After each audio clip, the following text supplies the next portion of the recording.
There are calls internationally to protect women from violence, to better protect women from violence, notably in London, England. A week ago, a 28-year-old teacher, here's her picture, Sabina Nessa.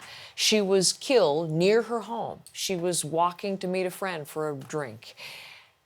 There is a push for action, and that is being made at a vigil today. Tessa Arcilia is on the story for us, and in fact is live with me now at the site of where that is all going to transpire. Yes, Heather. Tessa, tell me a little bit more about what's going on there. Exactly. I am at this community in southeast London. It's called Kidbrooke.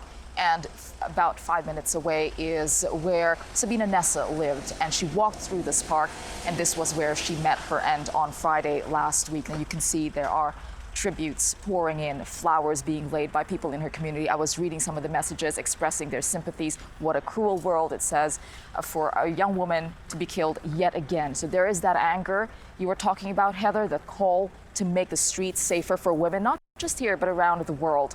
And in the UK in particular, in London in particular, it's only been 6 months since another young woman was killed, Sarah Everard, in March. And similarly, she was just out on a walk and she met her death. She was killed. So this is the kind of story that's becoming more familiar and scary for women. And that's why the vigil tonight, these are people who are pushing for more action, for something to be done for this to change. Now, the police, in terms of the case, they have released just in the last hour CCTV footage of a man they're looking for. They want to talk to him.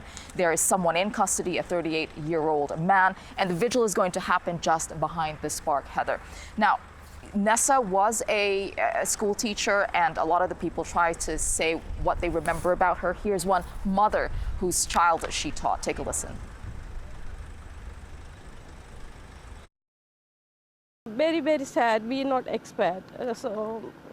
Yes, she's a kind person and lovely person, and we are missing her a lot. And my son also love her.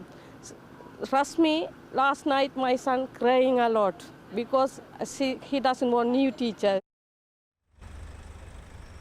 Well, the British government early this year said that they will try to hire more police officers and try to make the streets safer. Today, the police tried to reassure the public that the streets are safe, but that certainly isn't what people feel. Now, there's another issue to bring up, though, today, Heather. There have been some criticism about media coverage because this happened a week ago to Nessa, and there was not that kind of immediate media coverage that Sarah Everard had received, and that was what some people are bringing up. Why is that? Sarah Everard was white, and Sabina Nessa was of Bangladeshi descent. So this is another sensitive topic that came out of this gruesome incident. Heather, certainly something that the communities here will be dealing with and coming to terms with. Heather? Tessa, thank you. Tessa Arcilia is in London.